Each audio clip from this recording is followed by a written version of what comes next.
Parce que je suis convaincu du potentiel entrepreneurial de chacun, je vous accompagne à libérer votre plein potentiel avec une approche alliant développement personnel et stratégie marketing. Ensemble, nous renforcerons votre activité, boosterons votre confiance et surmonterons vos défis, le tout dans une atmosphère bienveillante et positive. Alors, prêt à embarquer dans cette aventure où nous façonnerons votre succès entrepreneurial ? Prenez un instant pour repenser à un jour où vous aviez planifié de travailler sur un projet important. Vous vous réveillez, mais quelque chose ne va pas. Vous vous sentez un peu fatigué, voire même démotivé. Vous vous dites que peut-être ce n'est pas la bonne journée pour avancer. Après tout, il est important de s'écouter et de ne pas forcer les choses, non ? Vous décidez donc de remettre votre objectif à plus tard. Puis les jours passent et cette situation se répète. À chaque fois, il y a une bonne raison pour ne pas avancer. Une démotivation passagère, une fatigue générale ou tout simplement un manque de motivation. Et vous finissez par réaliser que vous n'avancez plus du tout. Alors, comment faire la différence entre s'écouter pour préserver son bien-être et se trouver des excuses pour éviter d'affronter un inconfort momentané ? Bon, après cette introduction, j'imagine que vous comprenez mieux le titre de l'épisode « Arrêtez de vous écouter tout le temps ». Dans la première partie, je vous propose de parler de quand c'est nécessaire d'écouter son corps et ses motivations.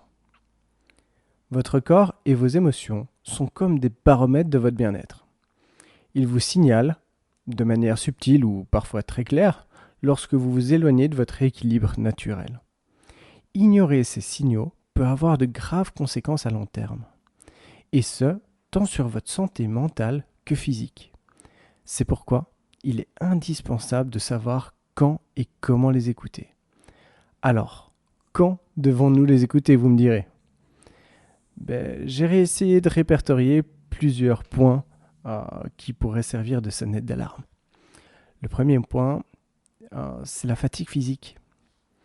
Après une longue période de travail intense, votre corps peut commencer à envoyer des signes de fatigue. Une sensation d'épuisement, des douleurs musculaires, une baisse d'énergie générale.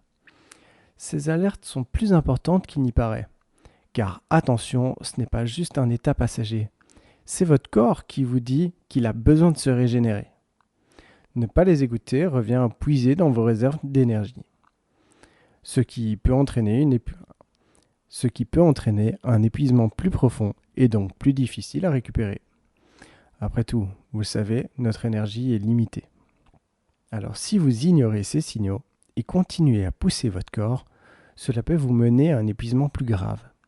Et à terme, cela affectera vos performances, votre créativité et surtout votre motivation. Comment réagir face à la fatigue physique ? Bon, je pense qu'on le sait tous. Si vous remarquez ces signes, il est important de vous accorder un vrai temps de repos. Et j'insiste sur le vrai temps de repos. Une sieste, une nuit de sommeil complète ou même un week-end sans travailler, tout ça, ce sont des choses qui sont faciles à mettre en place et que tout le monde peut faire. Et je vous vois venir, ce n'est pas une perte de temps, mais une pause nécessaire pour repartir avec plus d'énergie et d'efficacité. Ensuite, on a la fatigue émotionnelle. Les émotions, qu'elles soient positives ou négatives, sont des indicateurs importants de votre état intérieur. Une tristesse, une anxiété constante ou même une irritabilité sont souvent des messages que vous ne prenez pas assez soin de vos besoins émotionnels. Parfois, ces émotions peuvent signaler un stress trop élevé, un manque de soutien ou un déséquilibre dans votre vie personnelle ou professionnelle. Vous vous sentez anxieux sans raison apparente ? Ce type d'émotion pourrait vous indiquer que vous êtes sous trop de pression ou que vous avez accumulé trop de responsabilités sans assez de moments pour vous détendre. Si par contre une tristesse inhabituelle se manifeste, cela peut signaler un besoin de ralentir et de vous recentrer. Cette tristesse pourrait aussi être un message que vous négligez des aspects importants de votre vie, comme vos relations sociales ou votre plaisir. Comment réagir dans ces cas-là ? Eh bien, plutôt que de repousser ces émotions, prenez le temps de les explorer. Essayez de comprendre d'où elles viennent et comment elles affectent vos actions quotidiennes. Parfois, une simple pause pour vous recentrer, pratiquer une activité que vous aimez ou parler à un proche peut faire toute la différence. Et dans les cas les plus sérieux, il peut être nécessaire de revoir vos priorités et de vous donner le droit de réajuster votre propre emploi du temps ou vos projets pour diminuer la pression. Bon, et après la fatigue physique et émotionnelle, on a forcément également la fatigue mentale. La surcharge mentale se manifeste souvent lorsque vous êtes dispersé, incapable de vous concentrer sur une seule tâche. Vous commencez plusieurs choses, mais n'en terminez aucune. Et votre esprit est saturé d'idées, de tâches à faire ou d'objectifs à atteindre. C'est un signe que vous essayez de trop en faire à la fois, sans moment de récupération mentale. Concrètement, vous avez du mal à vous concentrer pendant plus de quelques minutes. Vous ressentez une forme d'anxiété ou d'agitation intérieure lorsque vous pensez à tout ce que vous devez accomplir. Vous perdez du temps à passer d'une tâche à une autre sans vraiment progresser. Cette surcharge mentale est un indicateur que votre esprit a besoin de pauses régulières. Et j'insiste sur pauses régulières pour retrouver sa clarté et son efficacité. Ignorer ce besoin peut entraîner une diminution de votre productivité et de votre créativité à long terme. Comment réagir ? Je vous l'ai dit, prenez des pauses régulières tout au long de la journée, même si elles sont courtes, quelques minutes de méditation, une promenade rapide ou même un moment tout simplement pour respirer de manière profonde peuvent vous aider à réduire cette surcharge. Ou alors une autre technique, vous pourriez réévaluer votre emploi du temps et prioriser ce qui est vraiment important. Vous n'avez pas à tout faire en même temps, voire même vous n'avez peut-être pas à tout faire tout court. En triant vos tâches et en les gérant de manière plus organisée, vous réduisez cette sensation d'être débordé. Bon, et maintenant qu'on a vu les moments où il faut vraiment s'écouter, si je vous parlais des 4 moments où il ne faut surtout pas s'écouter. S'écouter peut être une belle manière de préserver sa santé et son bien-être. Mais attention, cela peut également devenir un obstacle lorsque nos émotions ou sensations immédiates prennent le pas sur notre progression. En effet, ces sensations sont souvent éphémères et influencées par des facteurs comme la fatigue, la météo ou d'autres choses encore.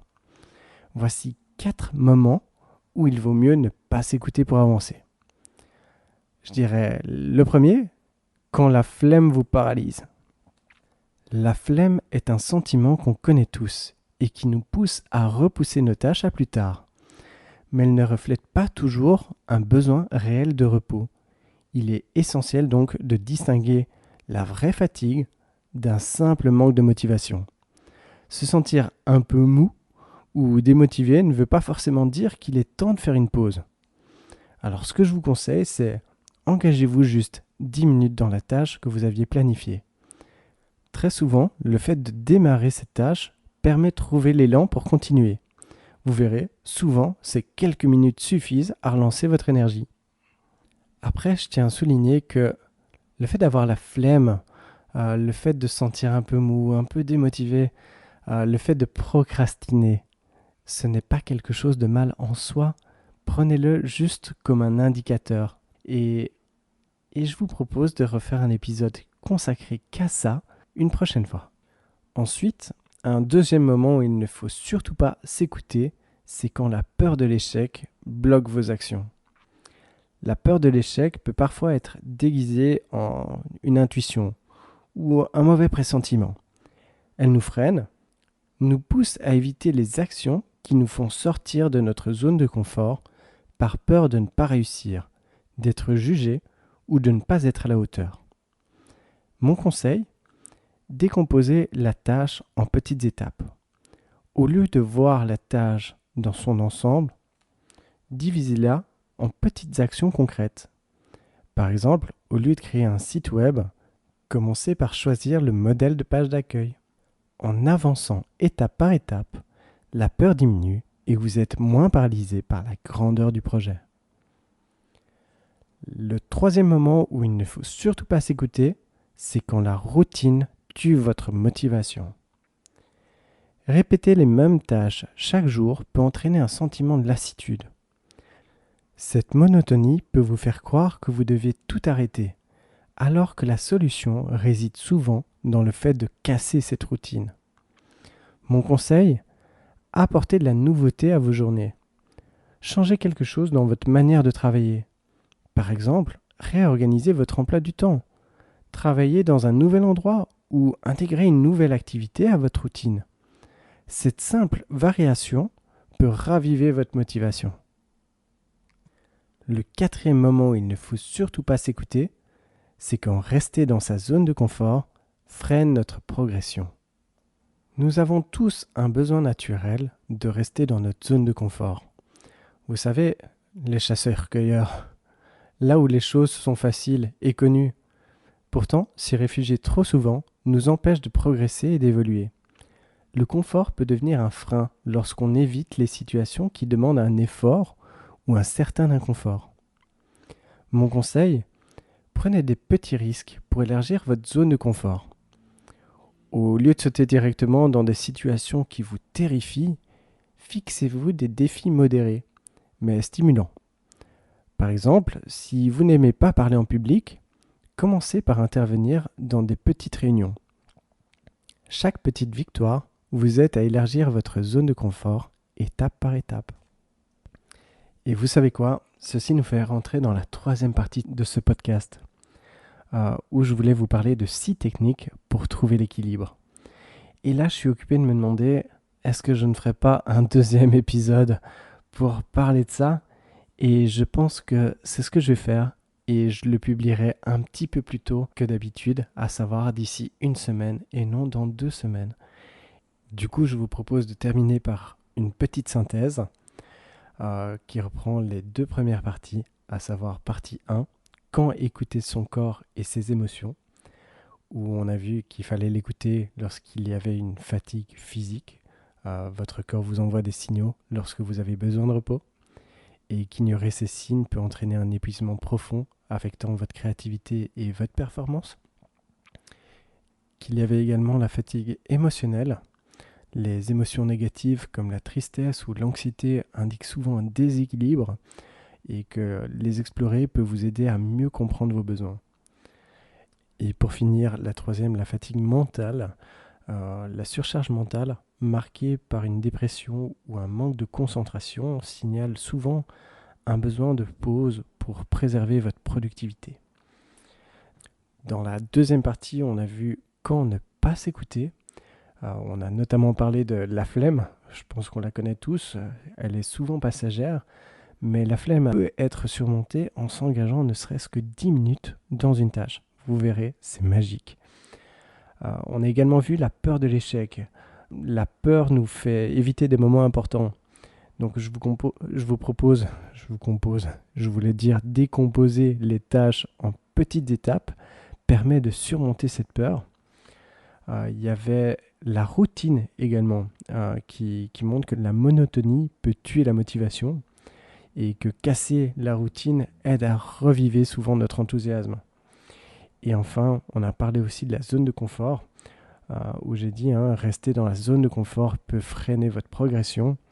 Prendre des petits risques pour élargir cette zone progressivement, je pense que c'est la meilleure chose que vous puissiez faire.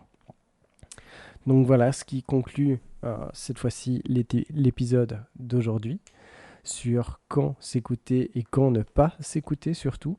Et la prochaine fois, je vous propose de parler de trouver l'équilibre, 6 stratégies pour concilier action et bien-être. Voilà, j'espère que cet épisode vous aura plu. Il est un peu plus court du coup que d'habitude, mais je me dis que c'est pas plus mal si ça me permet de faire une publication aujourd'hui et également la semaine prochaine.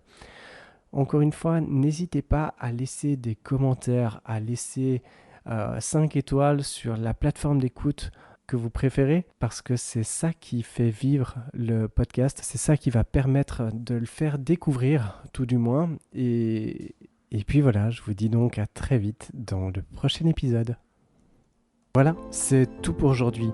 Donc si vous avez aimé ce podcast, laissez un avis 5 étoiles sur la plateforme d'écoute de votre choix et n'hésitez pas à me contacter pour me partager vos impressions directement via mon site www.johnupmarketing.com. À bientôt.